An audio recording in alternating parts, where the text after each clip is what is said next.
In this presentation, I'll be exploring how adaptive teaching can support pupils with special educational needs and disabilities in the art and design classroom.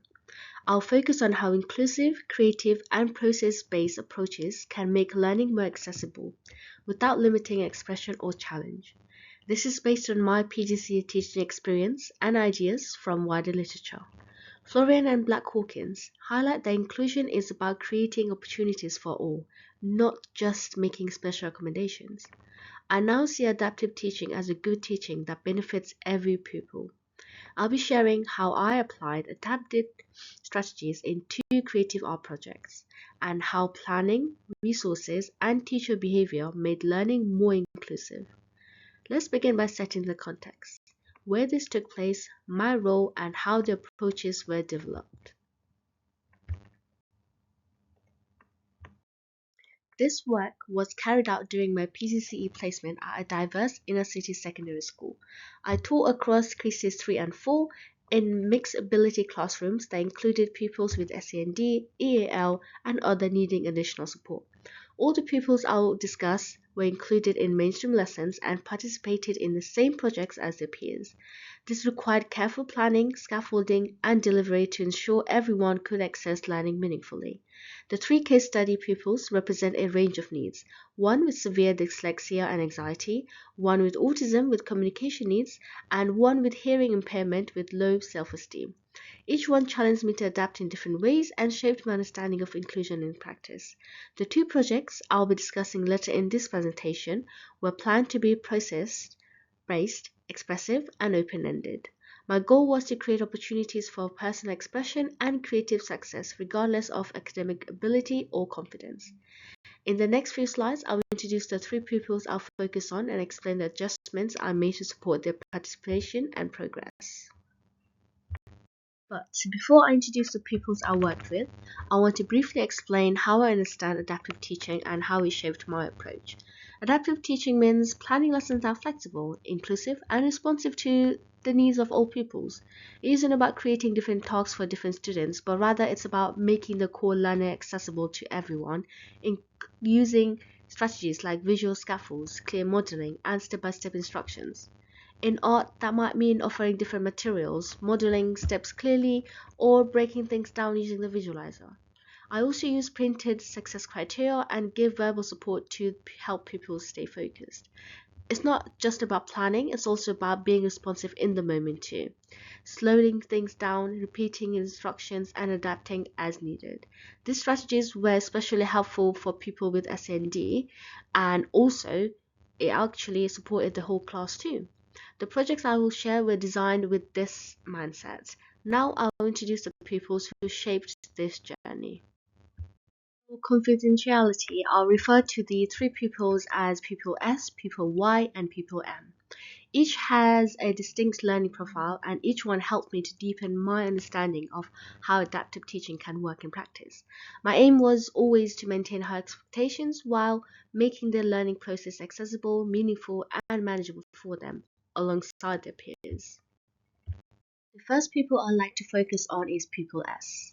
S had severe dyslexia and high anxiety, which led to emotionally based school avoidance. He found reading and writing challenging and was overwhelmed by written heavy tasks. To support him, I used printed instructions, step-by-step demos, and avoided putting pressure on him to read out loud. He thrived when he was allowed to respond practically and visually. During a Basquiat-inspired self-portrait project, he explored identity through color and mark making, using mixed media confidently. He was engaged and independent, showing how adaptive strategies can support meaningful participation without reducing the challenge. The second pupil I'd like to focus on is pupil Y. Y is autistic and mostly nonverbal in group settings. He has significant language and communication needs and benefits from structure and repetition. I use printed prompts, visual timetables, and repeated simple instructions. Tasks were broken into manageable steps with support from a teaching assistant where needed.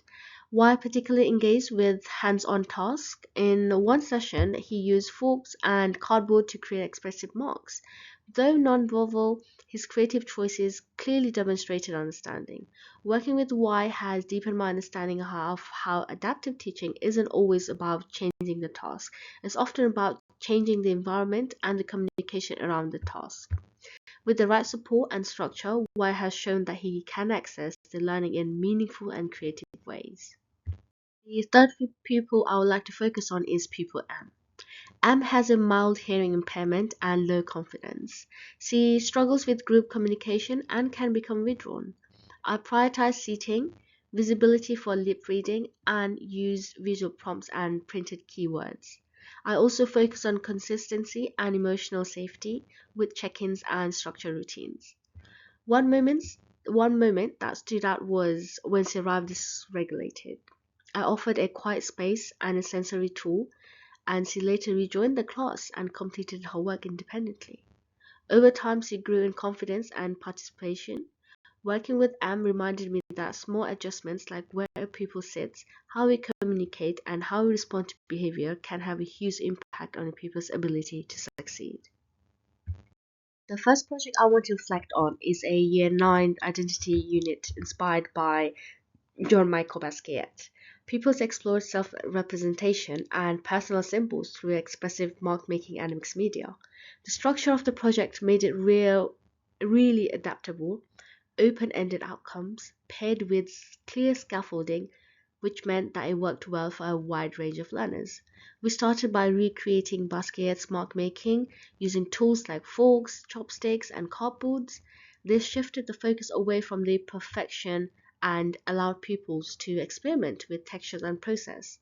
It was especially effective for S and Y. S, who has severe dyslexia and anxiety, he engaged confidently because the task was visual and hands-on. The printed instructions and chunk steps helped him feel very secure, and his final piece showed real intention. Pupil Y, who is autistic and mostly nonverbal, followed a step-by-step visual guide with LSA support. His use of color, shape, and placement clearly reflected his understanding, even without needing to explain it verbally. This project showed me that adaptive teaching doesn't lower expectations, it just makes meaningful art making accessible for everyone. The second project was a Year 7 unit titled World of Color, which explored fauvism, expressive mark making, and mixed media collage. This project encouraged creative risk taking, personal expression, and experimentation with color and texture. It was ideal for pupils with SAND due to its flexible structure and layered process led task. The project began with blindfolded mark making in response to music. This helped remove pressure and allow pupils to focus on the sensory and emotional experience of art making. People M, who has a mild hearing impairment and low confidence, initially hesitated to join in, but she was given space to observe first. After a quiet check-in and gentle encouragement, she began to participate, and by the end of the session, she was fully engaged and proud of her work. Visual instructions, success criteria, and consistent feedback help her build trust in the process. The project structure, broken into layered, process-led stages, supported regulation, creativity, and confidence. It wasn't about changing the task for her, but about managing the emotional and environmental conditions so she could thrive. Reflecting on these two projects, I realized adaptive teaching shaped not just my planning, but how I respond moment by moment. While I had clear scaffolding in place, the real learning came from adapting during delivery. In Basket Project, pupils like S and Y engaged because tasks were visual and physical, not reliant on writing. Using the visualizer to model steps and repeating instructions gave them space and access to learning confidently. In Year 7 project, I saw how much emotional support matters. M needed clear prompts but also time to settle, quiet encouragement and praise. A simple check-in at the start of the lesson made a big difference. Consistent was key. Pupils responded best when routines were predictable and classroom felt safe. Even those not identified with SEND benefited from strategies like chunked instructions and visual scaffolds. Ultimately, I've learned that adaptive teaching isn't just about the plan, it's about being responsive in the moment to support shared success across the class. Balancing the needs of high-end pupils with the wider class was definitely a challenge. At times, I spent too long supporting the individuals, which affected the lesson's pace. I learned to circulate more strategically and use independent checklists. I also had to be careful not to let scaffold become limiting. Higher attaining pupils needed freedom to move beyond them, so I offered layered support like visuals, models, and optional entry points. There were rewarding moments too, when S shared his portrait with the class very proudly, when Y immersed himself in mark making, and when M went from being withdrawn to smiling. These moments showed the impact of well-paced adaptive strategies. Most importantly, techniques designed for SEND pupils were also adapted by others, creating a more inclusive, unified classroom. This experience confirmed that adaptive teaching is not about lowering expectations or creating separate tasks. It's about embedding inclusion, clarity, and flexibility into how we teach every pupil. Working closely with S, Y, and M taught me to respond to individuals, not labels. Adaptive teaching also made me reflect on how my own habits about slowing down, checking for understanding, and being emotionally attuned. When pupils are supported with the right tools and freedom to express themselves, they produce work that is both personal and meaningful. Ultimately, adaptive teaching improves learning for all. It helps people feel seen, valued, and capable. Qualities that are essential in a subject like art and design, where expression and individuality matters. Thank you for listening.